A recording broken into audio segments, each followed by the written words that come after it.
venons de clôturer un café encore extrêmement riche autour de deux de nos vitrines de l'industrie du futur que sont Saulnier Duval, que vous représentez, et Bergerac Moneguer. Nous avons parlé de bâtiments, et c'est la première fois dans un café que nous parlons bâtiment. Nous avons parlé de ce bâtiment du futur. Au terme de cet échange très riche, quelles sont les deux idées clés que vous retenez de cet échange sur le bâtiment du futur? Bien, bonjour, je m'appelle Éric Yvain, je suis le directeur général de Saulnier Duval, une entreprise qui conçoit et qui fabrique des équipements de décor domestique à Nantes. Et plus globalement, on fait partie d'un groupe Vaillant, un groupe familial allemand de 13 000 employés et qui fait 6 milliards d'euros de chiffre d'affaires. Donc, à la première question, les deux grands enseignements et les idées fortes à retenir. Je rappelais d'abord que les trois domaines de consommation énergétique sont dans l'ordre les bâtiments, 41%, le transport, 31% et l'industrie, 28%. Ça veut dire que pour ce qui est du domaine industriel, on voit qu'on est directement concerné par deux de ces domaines. Donc, les implantations industrielles doivent, je dirais, prendre en compte cet aspect environnemental des bâtiments et aussi de la partie industrielle proprement dite. En plus de ça, donc le chauffage, la production d'eau chaude et la ventilation, ça représente à peu près 90% du bilan énergétique d'un bâtiment. Donc, ce sont des sujets qui sont très importants. On est très clairement engagé dans une phase qu'on appelle de transition énergétique. Et la transition énergétique, ça s'applique entre autres et particulièrement au domaine industriel. Ça couvre énormément de domaines. Ça couvre le domaine de la conception des produits, l'optimisation énergétique de nos process, mais aussi les infrastructures qui doivent être repensées et améliorées. Et donc, comme deuxième enseignement, je dirais que ça passe par d'abord une prise de conscience avec une analyse des données, un état des lieux chiffré des consommations afin de pouvoir planifier sa propre transition énergétique sur le long terme. Donc, il s'agit de mettre en fait quelque chose qui soit en phase avec la rentabilité de l'entreprise. Et on parle d'un développement durable. Ça n'est pas un sprint, mais c'est une course d'endurance. Voilà ce que je retiens.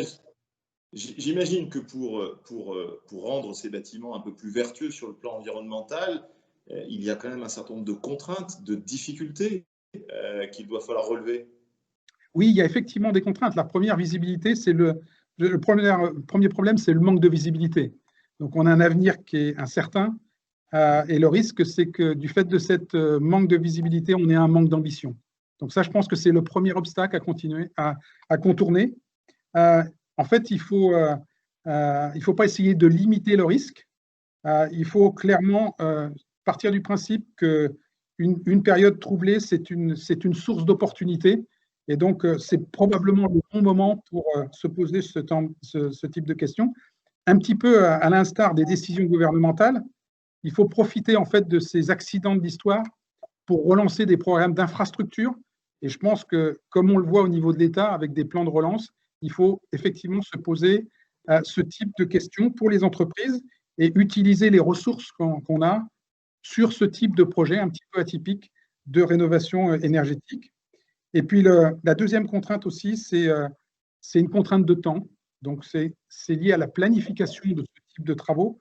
Je le répète, il faut l'inscrire dans la durée. Il n'y a pas d'urgence. Okay, on a des années devant nous. Et il ne faut surtout pas mettre en péril la rentabilité de l'entreprise, puisqu'on sait que ce type d'investissement n'est pas nécessairement couvert en termes de rentabilité. Donc, il faut le planifier dans le temps. Et après, je dirais être stoïque, être résilient et appliquer la stratégie jusqu'au bout. S'y engager résolument, mais s'y engager de façon organisée et méthodique. S'il y avait une recommandation, un message que vous souhaiteriez faire passer aux industriels qui nous écoutent? Alors, si j'avais, moi, j'aurais d'abord un message qui est de dire, avant de penser économie d'énergie, il faut déjà penser à réduire le gaspillage. Donc, se poser la question d'abord, comment je gaspille l'énergie dans mon entreprise? Et réfléchir effectivement à réduire ces gaspillages. Donc, comment récupérer l'énergie?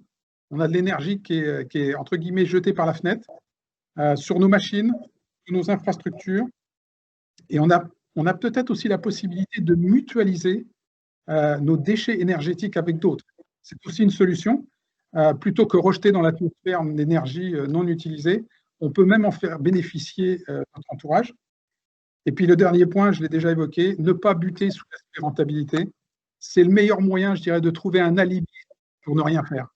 Donc la rentabilité, dans ce type d'approche, il faut un petit peu la mettre, je dirais, sous couvert, s'engager de manière raisonnable, de manière responsable, mais ne pas utiliser l'argument de non-rentabilité pour ne pas faire les choses. Voilà quelles seraient mes recommandations. Pour une fois, pensez plus à la planète qu'à son compte de résultats. C'est un message assez intéressant. Merci Eric pour avoir été notre expert dans ces web cafés de l'Alliance et d'avoir partagé avec nous votre expérience. Merci.